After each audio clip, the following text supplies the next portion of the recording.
안녕하십니까. 현대사 포럼에 오신 것을 환영합니다. 이 시간에는 김건희의 무당에 대해서 말씀드리겠습니다. 김건희는 무당을 너무 좋아하는 것 같아요. 윤석열 대통령도 무당을 좋아했다고 그러는데 김건희는 더 좋아한 것 같아요. 그 무당 중에서 제일 좋아하는 사람이 백제권 교수인데 이분하고 제일 통화를 많이 했다고 그래요. 그 다음에 건진, 지금 김건희가 제일 무서운 사람이 지금 건진이에요.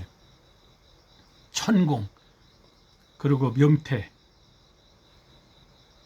결국은 청와대로 안 들어간, 용산으로 가고 청와대로 안 들어간 것도 이렇게 그 무당의 영향이 크다고 이야기들 해요. 그리고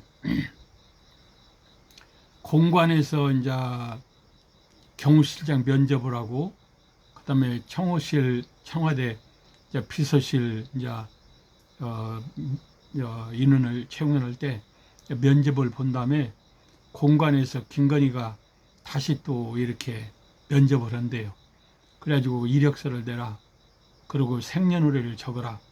그래서 사주를 봐가지고 사주가 좋은 사람은 두고 사주가 안 좋은 사람은 그만두라고 그렇게 했다는 거예요. 그리고 2004년도 11월 3일 날 10시 30분에 계엄령을 내리는데 이것도 날짜하고 시간을 무당이 정해줬다 이렇게 이야기를 해요. 그런데 계엄령은 전에도 이야기했지만은 서울 시내 버스가 싹 끝나야 돼요. 그리고 전철이 끝나야 되고, 그래서 서울 시민이 국회로 못 가도록 발이 딱 묶였을 때 새벽 2시에서 3시 이 사이에 계엄령을 내려야 돼요. 그래야 전철이 끊어지고, 그 다음에 버스가 끊어지고, 그리고 이제 사람이 적게 다닐 때 계엄령을 내리겠죠. 그리고 장원에 가면은 우리나라의 최전차 부대가 있어요. 기갑 여단이라고. 그리고 현리 가면은 수도 기계화 보병사단이 있고, 그 다음에 별내 가면은 수도군단 전차부대가 있고, 전차가 적어도 한 300대에서 500대 동원해 갖고 서울 시내를 싹 포해가지고 어디 사람 하나 얼진도 못하게 딱 해놔야 돼요. 그리고 한 2개 보병사단 정도 동원해 갖고 싹 맞고, 김포에 있는 1공수, 그 다음에 저 송파에 있는 3공수, 공수여단 한 2개 연대 정도, 2개 여단 정도 동원해 갖고 국회로 싹 포위한 다음에 계엄령을 내려야 돼요. 계엄령을 내린 다음에 하는 것이 아니라 대통령 명령을 그냥 싹 통화를 해요. 그런데 합참의장이 여기에 협조를 안 했어요. 근데 군 병력 동원 총 책임자는 합참의장이요. 그러면 장원에서 기갑 여단이 출동하면, 야, 그거 무슨 부대냐? 어디 가냐? 그러면 대통령 명령 내려서 지금 서울 가는 중이야. 야, 중단해! 그러면 끝나버려. 못 가요.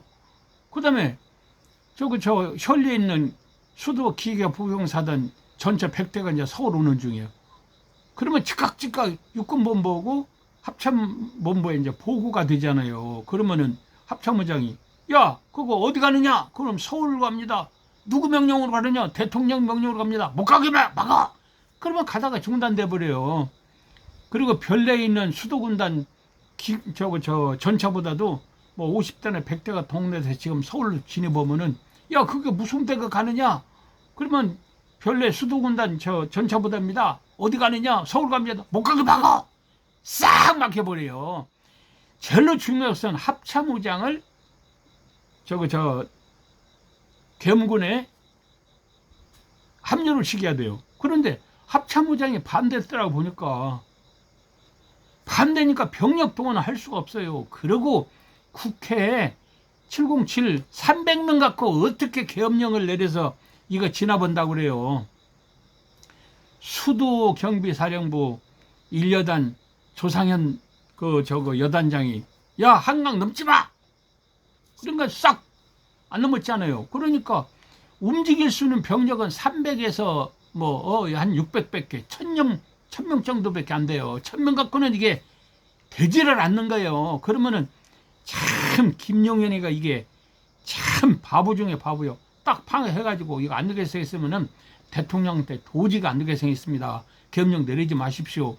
그래 두는데 김용현도 말을 않고, 그리고 윤석열을 그냥 계엄령 내려버리고, 그리고 몇 시간 만에 국회에서 그냥 계엄 해제 결의해버리니까 또 해제시켜버리고, 그러고는 뭐 사람 하나 안 죽었으니까 무슨 잘못이냐 또 그러고, 그거 지지하는 사람은 대통령 권한은 계엄령을 내릴 수 있는 권한이 있는데 왜 시끄럽게 하고 있느냐, 왜 뭐가 잘못이냐, 이런 말을 하고 있어요. 여러분, 4.3 폭동 때 그렇게 폭동 나고 막 경찰이 죽고 1,500명이 막 파출소를 다 막 공격을 해서 골수 순병은 태워서 죽여도 계엄령은 안 내렸어요. 계엄령을. 그리고 진압을 했어요.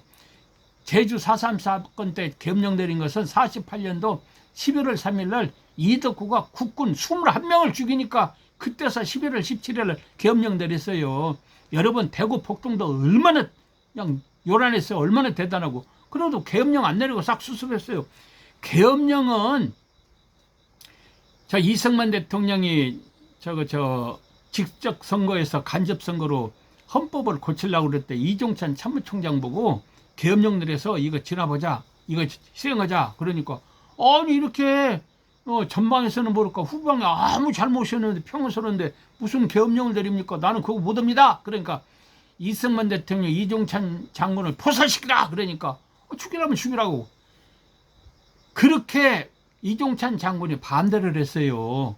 그래갖고 원용두기가 야, 너 계엄령 내릴 수 있어? 예, 내립니다. 계엄령 내려갖고 직접 선거에서 간접 선거에서 직접 선거로 헌법 개정을 했어요. 계엄령은 함부로 내려서는 안 되는 거예요. 전시나 그리고 반란이 일어났을 때 그에 준하는 무슨 사건이 벌어졌을 때 내는 것이 대통령 권한이지만 뭔 이유가 있어야 계엄령 내리지. 뭐 지금까지 평화스러운데 뭐 야당에서 탄핵한다 그것 갖고 계엄령 내리면 되겠어요? 그리고 계엄령 내리려면 그냥 전차 한 300대 정도 동원하고, 그 다음에 2개 공수부대 동원하고 한 3개 보병사단 동원해갖고 그냥 새벽 2시에서 3시까지 그냥 싹 점령해가지고 끝장내버려야지. 아니 7공수 300명 그리고 헌법 선거관리연단 그거 한 300명 600명 700명 800명 한 1000명단 돼가지고 무슨 계엄령을 한다고 뭐 그래요. 그렇게 어리석게 계엄령을 내려갖고 이렇게 시끄럽게 만들어요, 대한민국을. 그리고 그거 지지하는 사람들 봐보세요. 전환길 잘 들어요. 아이고. 그리고 고성구 세상에 잘 들어요. 고성구 김민수 잘 듣고 장동혁 잘 들어요. 이게 무당공화국이에요. 무당공화국. 의논을 하면은 경제 전문가들한테 부부가 듣는 것도 괜찮고, 그 다음에 교육 전문가한테 들어봐야 되고, 국방 전문가한테 들어보고, 미래를 어떻게 해야 대한민국이 살 수가 있는가, 미래 전문가들 데려다가 들여야지. 무슨 백제권이니 뭐 건진이니 뭐 천공이니 명태니 이명호 기자한테 7시간을 뭐들어 전화합니까? 전화해서 녹음한 것을 금방 또 그냥 공개해가지고 세상에 다 알리고, 뭐 남자 성관 가면 돈 주고 해야지 그냥 오면 되느냐, 그런 소리까지 다 하는데 7시간을 무슨 7시간을 전화를 해요. 이 정신이 좀 이상한 사람이요. 정상적인 사람이 아니 김건희가. 그래서 주위에서 무당을 멀리 하십시오. 그리고 조성국 같은 극우 세력들을 멀리 하십시오. 그 사람들 말 들었다가는 큰일 납니다. 안 됩니다. 그리고 이렇게 이렇게 윤석열 대통령한테 이야기해서 하면은 그 김건희가 꼭 거기 있대요. 그러면 그냥 막 소리 지르면서 그런 소리 하지 말라고 내쫓아버리고, 심하게면은 그런 사람 하는 사람들은 그냥 잘라버리고 그랬다는 거예요. 어떤 때는 막 이제 누가 와서 심하게 이야기하면은 옥상에 올라가서 떨어져 죽어버린다고 그렇게 막 고함을 질렀대요. 그리고 윤석열 보고 이 새끼 저 새끼 하고, 김건희는 정상적인 사람이 아니라니까. 그러니까 막 창문에 저 옥상에서 떨어져 죽으면 어떻게 돼? 큰일 나죠. 그러니까 윤석열이가 벌벌 떨고 그냥 김건희 말을 하면 그냥 말을 하지 말라고 막 그런데요. 그랬다고 그래요. 말하지 말라고. 아이고 참. 여러분, 최재형 씨가 디올백 사건 이야기했잖아요. 그래서 사과할 거냐, 사과를 안 할 거냐, 이러냐 저러냐, 그거 갖고 탄핵을 한다고 국회에서 막 시끄럽게 하고 그랬잖아요. 그런데 그렇게 시끄러웠는데 뭐더 통일교 산일백을 받습니까? 그리고 뭐더러 목걸이를 6천만 원짜리를 그걸 받아요. 6천만 원짜리 하면은 더 뭐 특별히 유명해지고 더 훌륭해지나요? 50만 원짜리도 뭐 좋고 100만 원짜리도 좋고. 지금 서민들 사는 거 봐보세요. 그렇게 어려운데 600만 원짜리를 뭐더러 그걸 받아갖고 목에다 걸고 다녀요. 그리고 저거 디올백 사건 때문에 그렇게 시끄러웠는데 어떻게 산일백을 또 받아요.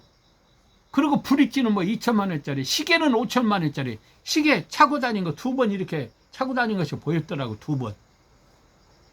저거 김정일도 지금 2천만 원짜리 시계 찼다고 얼마나 시끄러워요. 그런데 5천만 원짜리를 뭐더러 시계를 받느냐 그거예요. 그리고 귀걸이도 2천만 원짜리. 도대체 정상적인 사람이 아니에요. 그런데 전한결은 이런 사람을 지지합니까? 이런 사람을 좋아하는 거예요? 찬성하는 거예요? 김은수도 찬동하는 거예요? 장동혁도 찬성하는 거예요? 그리고 구성구, 김인수. 아니 이런 사람을 찬성한다면은 결국은 뭐 저 윤석열을 찬성한다는 것은 김건희 이런 사건을 찬성한다 그 말이거든요.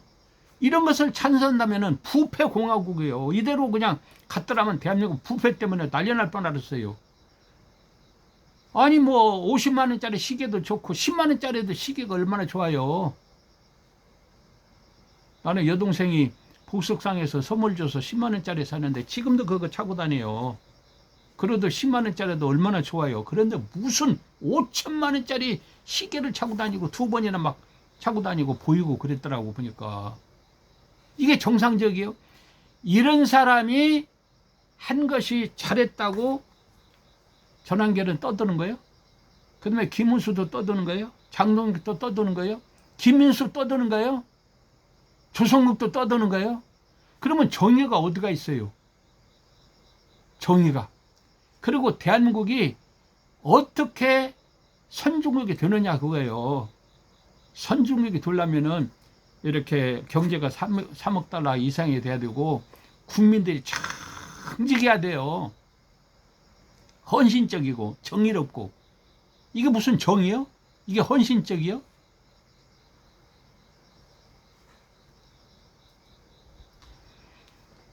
김창숙 선생이 있어요. 김창숙 선생이라고 성균관대학교 총장했던 사람이요. 이분이 이승만 대통령이 간접선거를 직접선거로 헌법 개정을 하고 그 다음에 바로 이어서 삼선 개헌을 했어요. 그러니까 성균관대 총장 김창숙 총장이 이승만은 3.1운동도 가담하지 않고 요즘에는 뭐 3.1운동 하루 가담했는데 미국에서 한 거예요. 한국에서 참석한 것이 아니라 감성이 딱 떠드는데 3.1운동 가담하지 않고 그리고 해방될 때 뭐 군인을 동원해서 대한민국 막 일본하고 싸워서 진격한 것도 아니고 미국에서 독립운동 했다는데 확실한 증거가 뭐냐.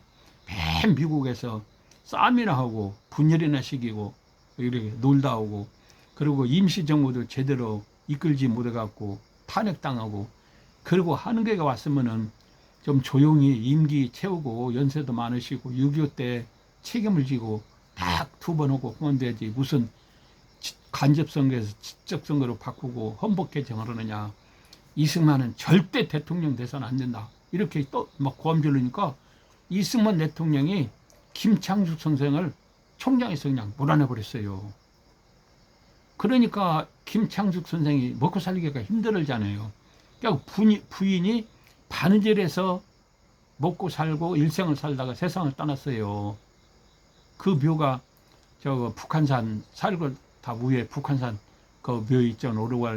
올라가는 입구에 참 그렇게 정직하게 살다가 세상 떠나는데, 그때 김창숙 선생 말을 듣고, 김창숙 총장님 말이 맞다. 내가 좀 욕심이 과해서 이렇게 간접선거를 직정선거로 헌법 개정을 하고 삼성경을 하고 내가 6.25 책임져 져야 되는데 이렇게 삼성경에서 3번 대통령 하려는 건 너무 욕심이 과했다. 난 안 컸다. 그러고 싹 물러났으면은 4.19 때 186명 사람도 안 죽고 지금 얼마나 존경받겠습니까?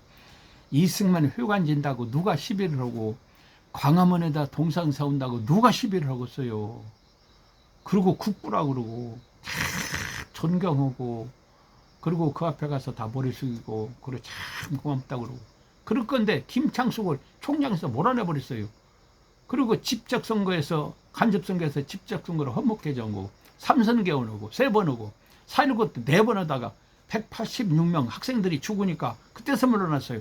나는 그때 고등학교 때요. 그래서 이승만 물러나고 데모다가 막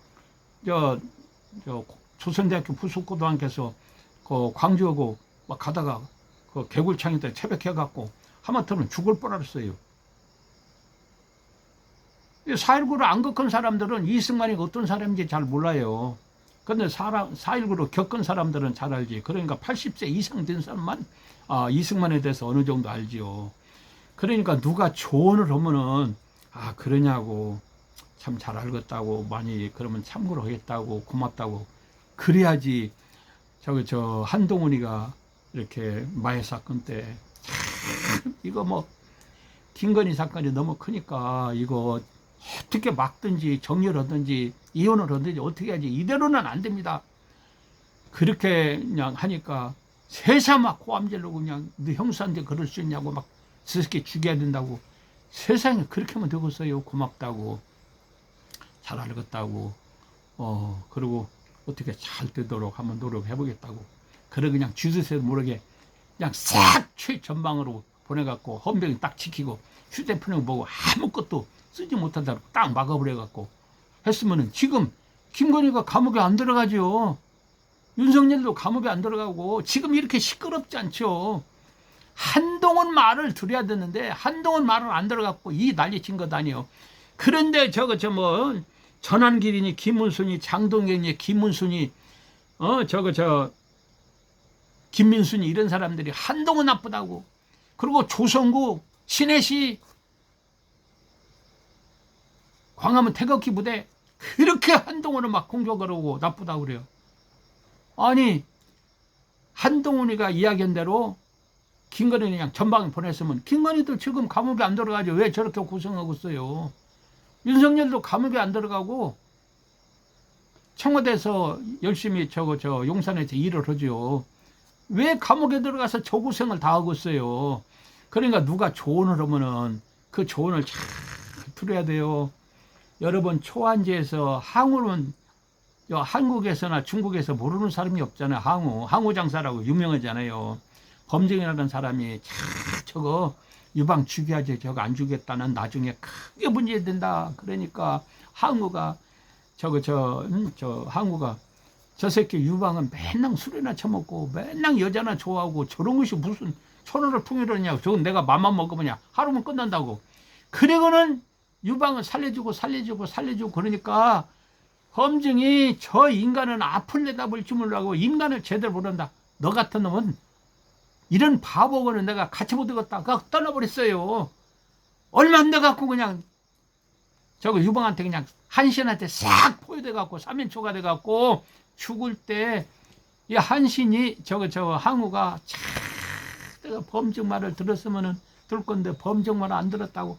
나 죽는 것은 괜찮은데 내 부하들은 3만 명이냐 한꺼번에 다 죽어버렸잖아요. 누가 조언을 하면은 조언을 잘 들을 줄 아는 사람은 훌륭한 사람이요. 윤석열도 참 눈에는 아깝지 않은 한동훈이가 참 조언할 때 고맙다고, 내가 그렇게 해야 되겠다고, 내가 쥐도새도 모르게 내가 전망으로 보내서 헌병으로 싹 지켜서 휴대폰인 거 보고 그냥 일체 쓰지 못하게 쥐도 새도 못하게 내가 거기다 집어넣겠다고 싹 전망에다 집어넣고 그냥 헌병에 싹 지켰으면은 지금 왜 윤석열하고 감옥에 들어가요?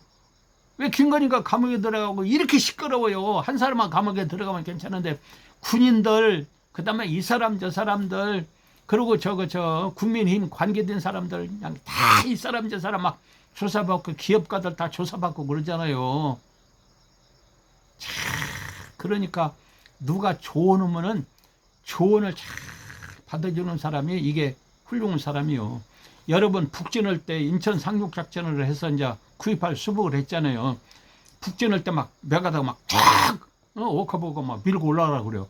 그러니까 워커가 그렇게 밀고 올라갔다가 중공군이 이렇게 매복에 있으면은 우리가 매복에 걸려서 큰일 납니다. 그러니까 아이고 중공군은 지금 이렇게 49년도 10월 달에 통일하고 지금 50년도 이렇게 10월 달에 했는데 1년밖에 안 되는데 총도 제대로 갖고 있지 않는 그런 군인이고 먹을 것도 제대로 없고 탱크도 없고 항공기도 없는데 어떻게 항공기가 있고 탱크가 600, 한 50대가 올라가고 있어요. 이렇게 많고 그리고 군수물자가 많은데 감히 중국이 우리를 왜 공격을 그러냐고 잠복하기는 말든 소리 버려라고 그러면 아닙니다.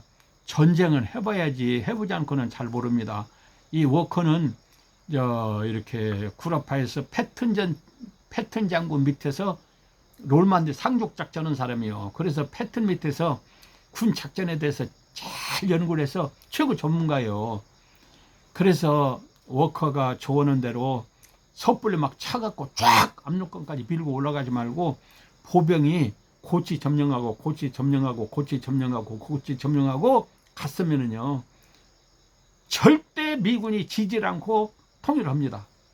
그런데 메가드가 그냥 아니야 가거라 갖고 그냥 10월 24일 날은 신의주 비행장 내려갖고 그냥 싹 유엔군한테 엄마 그 메시지를 보냈잖아요. 며칠 아니면 끝나니까 여러분 곧 이제 추수감사절까지는 10월 24일 11월 23일까지는 이제 고국에 돌아갈 거다. 그러니까 그냥 차 가지고 그냥 압록강까지만 가면 되는 줄 알고 그렇게 메시지를 보냈어요. 메가드는. 그런데 워커는 아니다. 중공군은 장개석 군대를 몰아내고 천하를 통일한 부대다. 그렇게 우습게 보면 안 된다고 계속 워커가 조언을 했어요. 그리고 밀번도 이렇게 하면 안 된다고. 그러니까 막 메가드가 그 자리에서 밀번을 막 고함질렀어요. 내 수첩에는 승리만 있지 패배는 없다.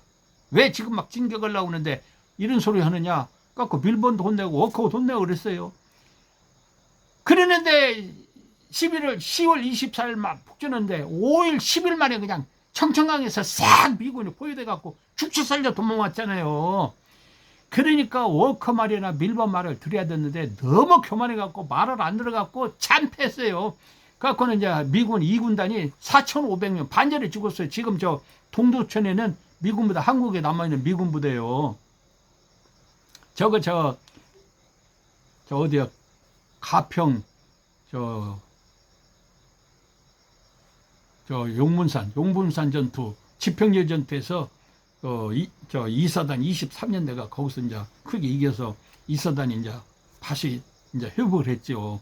그 이사단이 그냥 절반 정도가 죽어버렸어요.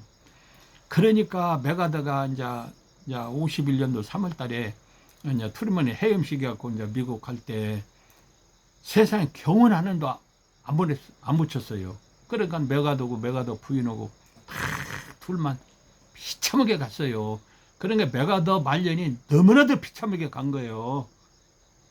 그건 워커하고 밀번의 조언을 안 들어서 그렇게 비참하게 세상 말년을 마친 거예요. 그러니까 메가드가 다 2차 대전 때 이렇게 태평양 전쟁에서 이기고 일본어 항복받고 그리고 6.25 초전에 자르고 인천 상륙작전에서 그 유명한데 청천강 전투에서 그냥 참패갖고 말년에 너무 비참했는데 그건 워커하고 밀번의 조언을 안 들어서 그래요.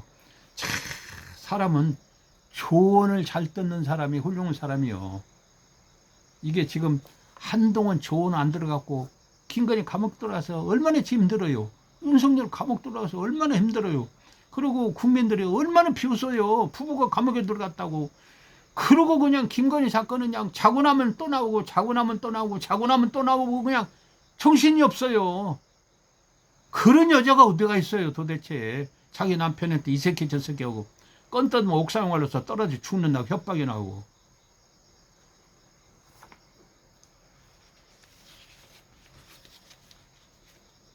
세상에 이럴 수는 없어요. 그런데 이걸 친년들은 지금도 지지하고, 그리고 국민의힘에서는 지금도 지지하고, 그리고 이렇게 장동혁을 지지하고 전환기를 지지하고. 참 이런 거 보면은 대한민국은 참 희망이 없어요. 참 희망이 없어요. 그래서 판단력이 있어야 돼요. 그 판단하게 되면 결단을 할 줄 알아야 돼. 결단이야. 아무리 내가 손해 보더라도 이대로 가겠다 결단하라고. 그래야 되는데 세상에 이번 이렇게 2004년도 11월 3일 날 계엄령 후에 일어나는 거 보면은 국민의힘 가지고 먹었어요. 앞으로 이제 이렇게 2005년도 6월 달에 지방선거는데 제대로 치러지겠어요. 그리고 고승국은 세상에 30개를 4개 정당한테 주라고 세령에 그런 소리나 하고. 참 너무나도 안심스러워요. 오늘은 여기서 끝나겠습니다. 다음에 또 말씀드리겠습니다. 감사합니다.